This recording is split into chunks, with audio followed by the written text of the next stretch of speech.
నమస్కారం. City news కి స్వాగతం. ఈనాటి ముఖ్యాంశాలు.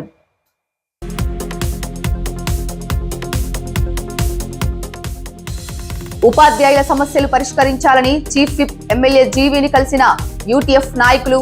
మంత్రి లోకేష్ దృష్టికి తీసుకువెళ్తానని జీవీ హామీ.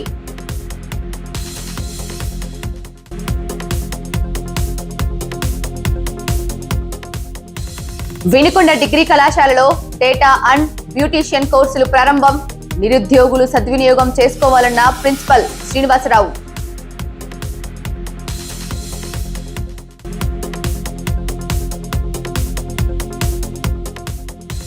డిప్యూటీ సీఎం పవన్ కళ్యాణ్ కు భద్రత పెంచాలన్న Nagasrinu royal.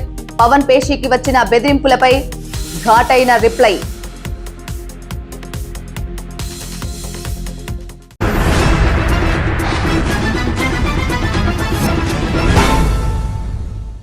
Chief whip MLA జీవీను ఉపాధ్యాయుల సమస్యలపై యూటీఎఫ్ నాయకులు మర్యాదపూర్వకంగా కలిశారు.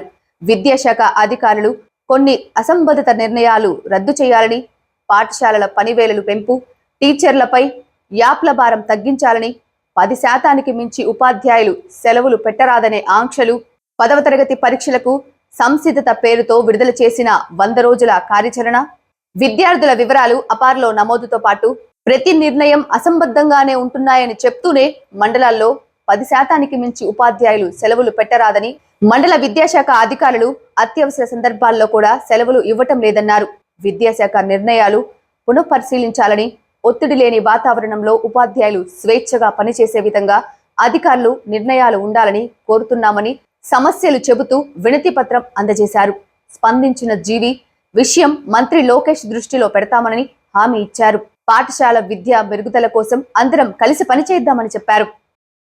సర్వమత సౌభ్రతత్వం పరిడవిల్లాలని, అన్ని మతాల ప్రార్థనా స్థలాలు పవిత్రతను, శుద్ధతను సంతరించుకొని విశ్వాసుల యొక్క ఆత్మ నిర్మలతను వనగూర్చే విధంగా ప్రార్థనా స్థలాల్లో పారిశుద్ధ్యం కొనసాగేలా వినుకొండ మున్సిపాలిటీ నుండి ప్రత్యేక చర్యలు చేపట్టినట్లు కమిషనర్ సుభాష్ చంద్రబోస్ తెలిపారు. ఇందులో భాగంగా గుంటి ఆంజనేయ స్వామి ఆలయంలో బాబ్ కార్ట్ కేటాయించి ప్రత్యేక పారిశుద్ధ్య పనులను ఉపక్రమించామన్నారు. ఆలయ, మసీద్, చర్చిల పవిత్ర స్థలాల్లో, ప్రార్థనా మందిరాలలో, వాటి పరిసరాలలో పారిశుద్ధ్యం, పరిశుభ్రతకు కమిటీ సభ్యులు ప్రాధాన్యత ఇవ్వాలని సూచించారు. ప్రభుత్వ చీఫ్ విప్ వినుకొండ ఎమ్మెల్యే జీవి ఆంజనేయులు కోరిక మేరకు ఈ ప్రత్యేక చర్యలు చేపట్టినట్లు వెల్లడించారు. వినుకొండ ప్రజలకు నా నమస్సుమంజలి. ఈరోజు వినుకొండ పట్టణంలో ప్రముఖ ప్రాముఖ్యత కలిగిన గుంటి ఆంజనేయ స్వామి వారి ఆలయంలో ఆలయ కమిటీ సభ్యుల అభ్యర్థన మేరకు స్పెషల్ శానిటేషన్ డ్రైవ్ని ఏర్పాటు చేయడం జరిగింది. దీనిలో భాగంగా జేసీబీ, చిన్న జేసీబీ అయిన బాబ్ కార్ట్ని ఇటు ఎంగేజ్ చేయడం జరిగింది. దీని ద్వారా ఆలయ ప్రాంగణంలో ఉన్న పిచ్చి మొక్కలు, చెత్త చెదారం ఇవన్నీ స్పెషల్ శానిటేషన్ డ్రైవ్ ఇప్పుడున్న శానిటరీ సెక్రటరీస్ ద్వారా మన దగ్గర ఉన్న బాబ్ కార్ట్ వెహికల్ ద్వారా చేయించడం జరుగుతుంది. అలాగే పట్టణంలో ఉన్న ప్రధానమైన మందిరాలు, మసీదులు, చర్చిలు ఏవైతే ఉన్నాయో అవన్నీ కూడా ప్రత్యేక రోజుల్లో శుక్రవారం కానీ ఆదివారాలు కానీ స్పెషల్ శానిటేషన్ డ్రైవ్ వాళ్ళు ఏమన్నా కోరిన పక్షంలో మా వంతు సహకారం కూడా అందిస్తాం.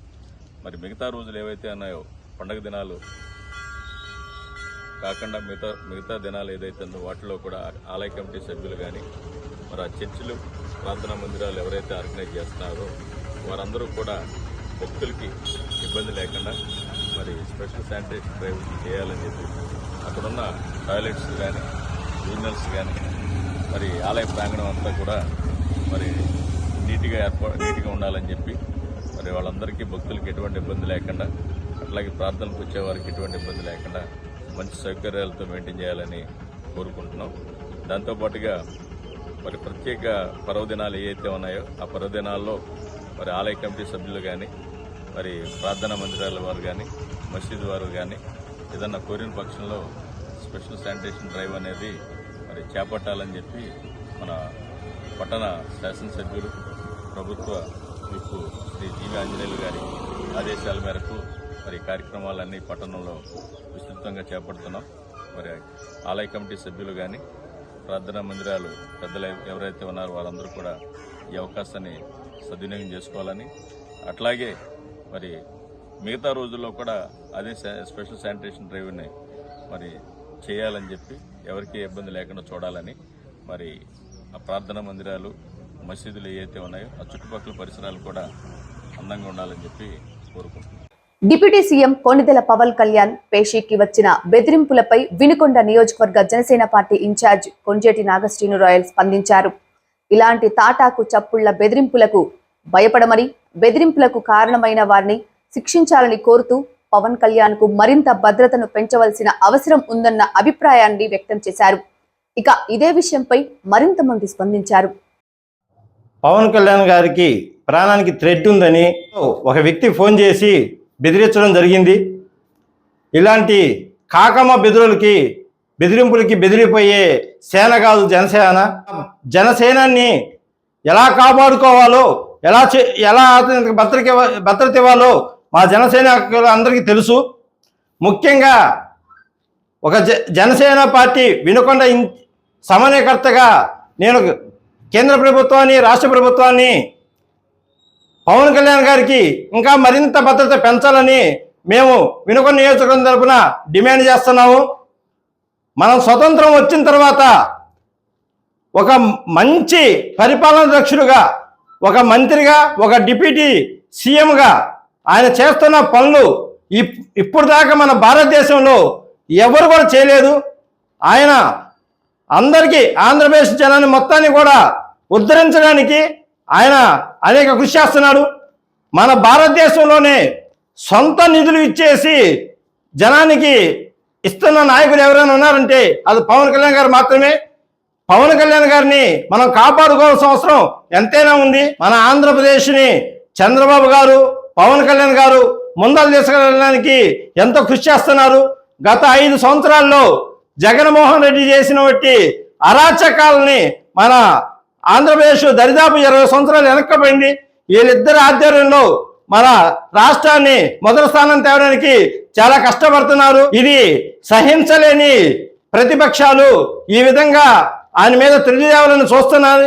మేము ఒకటే చెప్తున్నాము, పవన్ కళ్యాణ్ గారికి కానీ ఏమైనా జరిగితే రాష్ట్రం మొత్తం అగ్నిగోళంగా మారిద్దని తెలియపరుచుకుంటూ సెలవు తీసుకున్నాను. పవన్ కళ్యాణ్ గారికి ఇటువంటి బెదిరింపు కాల్సి వస్తున్నప్పుడు కేంద్ర ప్రభుత్వం, రాష్ట్ర ప్రభుత్వం మరియు ఉన్నత పదవిలో ఉన్న అధికారులు భద్రతను బాగా పెంచాలి. ఎందుకంటే రాష్ట్ర ప్రభుత్వంలో 5 శాఖ మంత్రులు పైపెచ్చు దేశంలోనే ముఖ్య నాయకుడైన ప్రధానమంత్రి నరేంద్ర మోడీ గారు చెప్పారు పవన్ కళ్యాణ్ ఒక వ్యక్తి కాదు, ఒక తుఫాను అని చెప్పేసి. అటువంటి వ్యక్తికి భద్రతతో పాటు చుట్టుపక్కల ఉన్న ప్రతి కార్యక్రమానికి కావాల్సిన ఇంటెలిజెన్స్ రిపోర్ట్స్ కూడా ప్రతి 5 మినిట్స్కి ఒకసారి వెరిఫై చేసుకుంటూ ఉండాలి. దాంతోపాటు పవన్ కళ్యాణ్ లాంటి వ్యక్తికి అధికారులు కూడా చొరవ తీసుకొని ప్రతి విషయాన్ని పబ్లిక్ తెలియజేయాలని చెప్పేసి మనస్ఫూర్తిగా కోరుకుంటున్నాను. ఏదైతే డిప్యూటీ సీఎం పవన్ కళ్యాణ్ గారి పేచీకి ఏదైతే బెదిరింపు కాల్స్ వచ్చాయో వాటిని దృష్టిలో పెట్టుకొని అసలు పవన్ కళ్యాణ్ని ముందు టచ్ చేయాలంటే అంత చేసే దమ్మున్న మగోళ్ళు ఎవరైనా ఉన్నారా ఈ రాష్ట్రంలో? గతంలో వైసీపీ ప్రభుత్వం అదే నందిగాం బోర్డర్ దగ్గర పవన్ కళ్యాణ్ చెక్క పోస్టులు పెట్టి ఆపాలని చూస్తే జన సైనికులు ఏ విధంగా ముందుండి తీసుకెళ్లారో ఒకసారి గుర్తుంచుకోవాలి. అదేవిధంగా రాష్ట్ర ప్రభుత్వం కానీ కేంద్ర ప్రభుత్వం కానీ పవన్ కళ్యాణ్ గారికి భద్రత పెంచాలని మేము కోరుకుంటున్నాం. మన డిప్యూటీ సీఎం శ్రీ పవన్ కళ్యాణ్ గారికి బెదిరింపు కాల్సి వస్తున్నాయి. ఎట్లాంటిదే తాటాకు బెదిరింపులకు బెదిరే రకం కాదు మా పవన్ కళ్యాణ్ గారు. ఎలాంటి మన సొంత నిధులతోటి ప్రజలకు సేవ చేసి ఇలాంటి నిస్వార్థమైన రాజకీయ నాయకుడు మన పవన్ కళ్యాణ్ గారు. ఈ ఫోన్ కాల్స్ని దృష్టిలో పెట్టుకొని కేంద్ర రాష్ట్ర ప్రభుత్వాలు కూడా పవన్ కళ్యాణ్ గారికి సెక్యూరిటీని పెంచాలని చెప్పేసి, జెడ్ కేటగిరీ ఇవ్వాలని చెప్పేసి ఒక జనసేన నాయకుడిగా కోరుకుంటున్నాను. మంచి చేసే వారికి ఎప్పటికైనా కూడా అపాయం వెంటనే ఉంటుందండి. ఎందుకు అంటే దేశంలో ఎన్నడూ లేని విధంగా కళ్యాణ్ గారు చేస్తున్న పనులు ఎలా ఉన్నాయంటే, సొంతంగా ఇప్పుడు పార్టీ పెట్టి పైకి వచ్చి రాకనే ప్రభుత్వం వచ్చాకే చేసేవాళ్ళు ఉంటారు. కానీ పార్టీ పదవులు లేకుండానే తన సొంత డబ్బులతోటి ఒక సినిమానే తన ఉద్యోగంగా భావించి ఉద్యోగం చేసి ఆ డబ్బులు తీసుకొచ్చి ప్రజలకు పెడుతున్న ఏకైక వ్యక్తి ఒక కళ్యాణ్ గారు. అలాంటి వారికి బెదిరింపు కాల్స్ వస్తున్నాయంటే మనం ఇలాంటి వారిని పోగొట్టుకోవడానికి ఎవరు సిద్ధంగా ఉండకూడదు. కానీ ఇలాంటి వారిని కాపాడుకోవడానికి ప్రభుత్వం గట్టి చర్యలు చేపట్టాలని, అతనికి Z+ కేటగిరీ ఇవ్వాలని మేము చంద్రబాబు గారిని సవినయంగా కోరుకుంటున్నామండి. ఇలాంటి నాయకుడు కోల్పోవాలని మేము ఎవ్వరము కోరుకోవట్లేదు. అలాంటి వారికి తక్షణంగా మంచి రక్షణ చర్య కల్పించాలని మేము కోరుకుంటున్నాము. ఇలా చేసే వాళ్ళని, ఆగంతకులు ఎవరైనా సరే కఠినంగా వాళ్ళని శిక్షించాలని చెప్పేసి మేము అందరినీ చంద్రబాబు గారిని సవినయంగా కోరుకుంటున్నామండి. ఇలాంటి కాల్స్ మళ్ళీ రిపీట్ అవ్వకుండా అలాంటి కాల్స్ చేసే వాళ్ళకి కఠినంగా చర్యలు, అంటే దేశంలో మళ్ళీ రెండోసారి ఫోన్ చేయాలంటే కూడా వాడు భయపడే విధంగా చేయాలి. అలాంటి శిక్షలు అనేవి తీసుకురావాలి చంద్రబాబు గారు కూడా. అలా చేస్తేనే రెండోసారి మనం బెదిరించాలన్నా, ఫోన్ చేయాలన్నా భయపడాలి. అలా ఉంటేనే మన న్యాయ వ్యవస్థ కూడా కరెక్ట్గా ఉంటుంది. ఇలాంటి వాళ్ళని శిక్షించడానికి చాలా అరుదుగా మనకి దొరుకుతుంది అనమాట. పేదరికంతో చదువు మధ్యలో ఎవరూ ఆపకూడదని ప్రభుత్వం అందిస్తున్న సదుపాయాలను సద్వినియోగం చేసుకుని విద్యార్థులు అభివృద్ధి బాటలో నడవాలని నూజెండ్ల మండలం పెద్దవరం గ్రామంలోని పాఠశాలలో నిర్వహించిన బాలల హక్కుల అవగాహన కార్యక్రమంలో హెచ్ఎం గంట నాగేశ్వరరావు అన్నారు. ఈ సందర్భంగా హెచ్ఎం నాగేశ్వరరావు విద్యార్థులతో భారత రాజ్యాంగం భారతీయులకు జీవించే హక్కు, అభివృద్ధి చెందే హక్కు, రక్షణ పొందే హక్కు, విద్యా హక్కు కల్పించిందని, విద్యార్థులంతా చక్కగా చదువుకొని భవిష్యత్తులో ఉన్నత శిఖరాలను చేరాలని ఆయన ఆకాంక్షించారు. ప్రభుత్వం ధాన్యానికి మంచి మద్దతు ధర ప్రకటించిందని, మద్దతు ధర కన్నా ఎవరు తక్కువ ధరకు రైతులు అమ్మవద్దని వినుకొండ సబ్ డివిజన్ సహాయ వ్యవసాయ సంచాలకులు బి రవిబాబు రైతులకు విజ్ఞప్తి చేశారు. మండల కేంద్రమైన ఈపూరులోని వ్యవసాయ శాఖ ఆధ్వర్యంలో వ్యవసాయ సంచాలకులు రవిబాబు పర్యవేక్షణలో పంటకోత ప్రయోగం బూదాల సురేష్ బాబు పొలంలో నిర్వహించారు. ఈ సంవత్సరం వరిధాన్యం పంట బాగా పండిందని, ఎకరాకు 32 నుండి 35 బస్తాల ధాన్యం దిగుబడి వస్తుందని ఆయన అన్నారు. రైతులు తొందరపడి తక్కువ ధరకు అమ్ముకొని నష్టపోవద్దని, 17% కంటే తక్కువ తేమ శాతం ఉండే విధంగా రైతులు ధాన్యాన్ని ఆరబెట్టుకుని ప్రభుత్వ కొనుగోలు కేంద్రాల్లో అమ్ముకోవాలని ఆయన కోరారు. ఆంధ్రప్రదేశ్ స్కిల్ డెవలప్మెంట్ కార్పొరేషన్, ప్రధానమంత్రి కౌశల్ వికాస్ యోజన సంయుక్తంగా నిరుద్యోగులకు అందిస్తున్న ఉచిత శిక్షణను సద్వినియోగం చేసుకోవాలని వినుకొండ ప్రభుత్వ డిగ్రీ కళాశాల ప్రిన్సిపల్ కె శ్రీనివాసరావు తెలిపారు. ప్రస్తుతం వినుకొండ ప్రభుత్వ కళాశాలలో నిరుద్యోగులకు డేటా ఎంట్రీ ఆపరేటర్స్ కోర్స్ శిక్షణ తరగతులు మొదలయ్యాయని, బ్యూటీషియన్ కోర్సులు ప్రారంభిస్తున్నట్లు వెల్లడించారు. ఈ కోర్సులలో చేరేందుకు 10వ తరగతి చదివి ఉంటే చాలని, 4 నెలల పాటు శిక్షణ ఉంటుందని వినుకొండ పరిసర ప్రాంత నిరుద్యోగులు సద్వినియోగం చేసుకోవాలని కోరారు. అందరికీ నమస్కారం. నా పేరు doctor K Srinivasarao, principal SGK government degree college Vinukonda. మా కళాశాలలో ఏపీఎస్ఎస్డిసి వారిచే నిర్వహిస్తున్న స్కిల్ హబ్ ఒకటి ఉన్నది. దీనిలో నిరుద్యోగ యువకులకు 10th నుంచి డిగ్రీ వరకు చదివిన అందరికీ కూడా స్కిల్ ట్రైనింగ్ ఇస్తున్నాము. ఏపీఎస్ఎస్డిసి మరియు పిఎంకేవీవై వారి యొక్క సంయుక్త ఆధ్వర్యంలో ఈ స్కిల్ హబ్ నడపబడుతోంది. దీనిలో ఒక ఏపీఎస్ఎస్డిసి ట్రైనర్, కోఆర్డినేటర్ దీనిలో పనిచేస్తున్నారు. ప్రతి 3 నెలలకు ఒక బ్యాచ్ ఇక్కడ రన్ చేయబడుతుంది. ట్రైనింగ్ తీసుకున్న వాళ్ళందరికీ కూడా సర్టిఫికేట్ మరియు జాబ్ ప్రొవైడ్ చేస్తున్నాము. దీనికి అనుగుణంగా జాబ్ మేళాలు కూడా కండక్ట్ చేస్తున్నాము. ఈ విద్యా సంవత్సరంలో ఇప్పటికే రెండవ ట్రైనింగ్ కోర్స్ పూర్తవుతుంది. వచ్చే మరికొద్ది రోజుల్లో బ్యూటీషియన్ కోర్స్ ఒకటి స్టార్ట్ చేస్తున్నాము. ఆసక్తి గల విద్యార్థులందరూ కూడా, వాళ్ళు చదువు పూర్తి చేసిన వాళ్ళు, 10th పాస్ అయిన వాళ్ళందరూ కూడా ఈ కోర్సులో జాయిన్ అవ్వచ్చు. ఇది పూర్తిగా, ఈ బ్యూటీషియన్ కోర్స్ పూర్తిగా స్వయం ఉపాధి కోసం ఏర్పాటు చేయబడింది. దీనిలో ట్రైనింగ్ తీసుకున్న వారు స్వయంగా ఉపాధిని సాధించుకోవచ్చు. అట్లే ఇప్పటి వరకు ఈ కోర్సులో ట్రైనింగ్ తీసుకున్న వాళ్ళందరూ కూడా జాబ్లు ప్రొవైడ్ చేయడం జరిగింది. ఇంకా ఎవరైనా ఉన్నట్లయితే మేము ప్రతి 3 నెలలకు ఒకసారి ఒక కోర్స్ ప్రారంభిస్తాము. ఆ కోర్సులో జాయిన్ అయ్యి వాళ్ళు ఉద్యోగాలు పొందవచ్చు.